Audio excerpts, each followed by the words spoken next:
Abonnez-vous à la chaîne et activez la cloche de notification pour ne rien rater. Le directeur de la banque s'excuse auprès de Georges de ne pas avoir vérifié la signature du chèque. Il lui montre la photo de l'homme qu'il a encaissé et Georges déclare qu'il s'appelle Aaron Martinez et que c'est un criminel.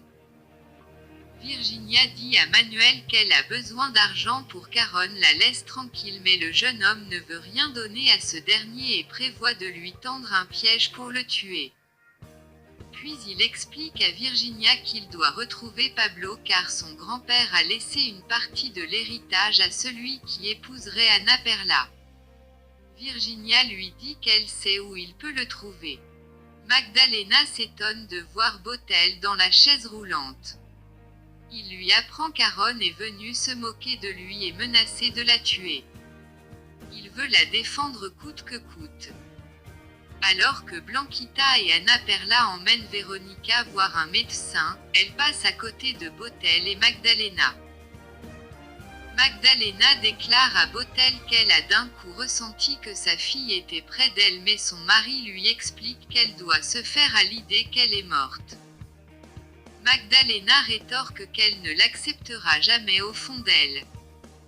Le docteur dit à Blanquita qu'il va faire passer des examens à Veronica pour savoir quelle drogue lui a été administrée. Blanquita se demande comment Veronica a pu inventer que son mari lui voulait du mal et le médecin explique que tout porte à croire que l'on a voulu l'encourager à prendre une autre personnalité pour elle. Lui nuire. Salma déclare à Virginia qu'elle va la dénoncer à la police car elle préfère la savoir en prison plutôt que morte. Hors d'elle, Virginia avertit Daniel que, s'il ne retrouve pas Veronica, elle fera de sa vie un enfer. Aaron et Sheila se battent. Aaron prend le dessus et lui fait comprendre que lui est un assassin et non un petit escroc de bas étage. Veronica a des bribes de souvenirs et dit à Blanquita qu'elle est sûre d'avoir été aimée par un homme. Blanquita répond que Martin, son mari, l'adore ainsi que sa mère. Martin annonce à Botel et Magdalena qu'il a vu Veronica. Magdalena est certaine que sa fille est vivante, mais Botel le croit fou car Veronica est morte.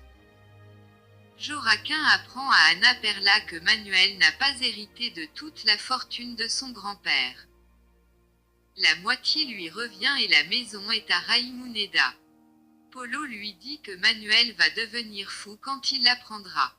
Pablo demande à Monsieur Restina de lui transmettre un visa temporaire pour Anna Perla, sa femme, tout en continuant sa vengeance envers Mariana. Rebecca prépare un dîner romantique pour Martin et tente de l'embrasser mais il la repousse. Pablo et Anna Perla sont stupéfaits de tomber sur Manuel. Celui-ci les menace. De son côté, Martin est sous le choc quand il tombe sur Veronica. Il la prend dans ses bras mais elle prend peur.